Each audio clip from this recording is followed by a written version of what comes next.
Mavericks fans, tonight is a very special night at the American Airlines Center. It is City Edition night. The guys are going to be wearing their new threads, and there's a brand new court behind me. The Texas Rangers open up the 2024 season against the Chicago Cubs, and this team got to do something that no other team has ever done before for this fan base. They got to present not only the World Series trophy, but they also got to drop the championship banner. And the Eagles are coming off of a 3-game win streak, outscoring those opponents 202-3. Coach Mathis said that he rarely feels like the underdogs, but they do tonight, going against an undefeated team in the Panthers.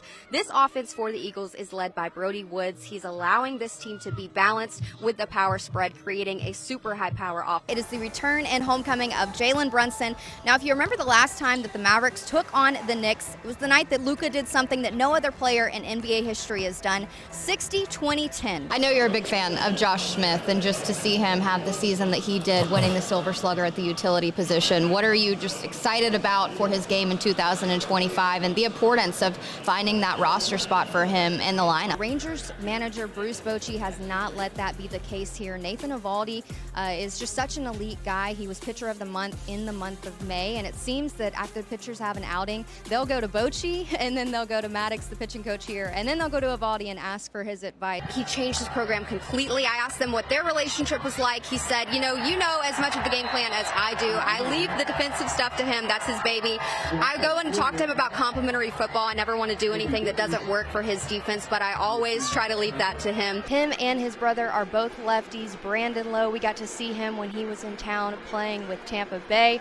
But Nathaniel destroys a changeup from a lefty. He's batting .356 on breaking balls. He was just so complimentary of how he's able to really understand the game, watch it on film. He's an elite passer, almost 1,000 yards in the air, 11 touchdowns as well.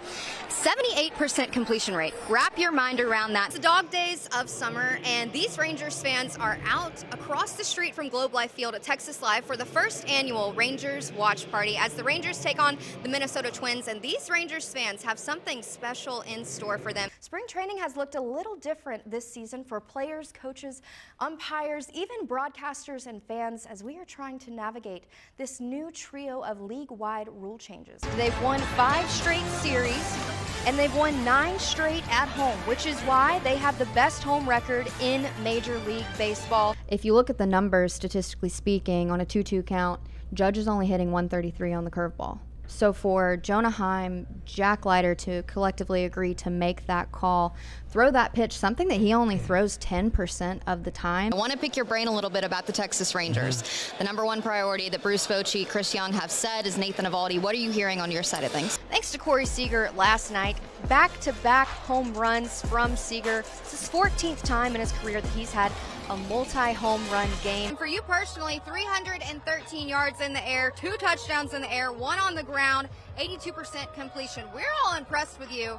Are you impressed with yourself? He adjusted his approach at the plate May 5th. He's bringing his left foot closer to the plate. Okay. And he's hitting more neutral and a less open stance. Last year, he had over 2,000 rushing yards. He had 19 touchdowns, but he also had 7 tackles per game. So not only is he explosive on offense, he is dominant and physical on defense. Talked to offensive coordinator, and he just said he's one of the hardest workers on the team. He works as hard in the film room as he does in the weight room, as he does during practice, and you saw that tonight. One thing that you have made a tradition here that everyone looks forward to is Tony Tuesdays. Tell me a little bit about how that got started for you. They're just now starting the third quarter. They came back out. They had about a 10-minute warm-up and then played the last few seconds of the second quarter, did not take a halftime, and then went straight into the third quarter, which leads up to the pitching matchup tonight with John Gray on the mound for the Rangers and Reed Detmers on the mound for the Angels.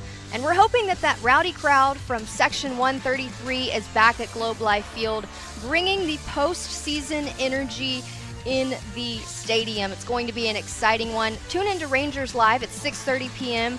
on Valley Sports Southwest. Join Madison and Boo as they count you down to first pitch at 7:05. We will see you there.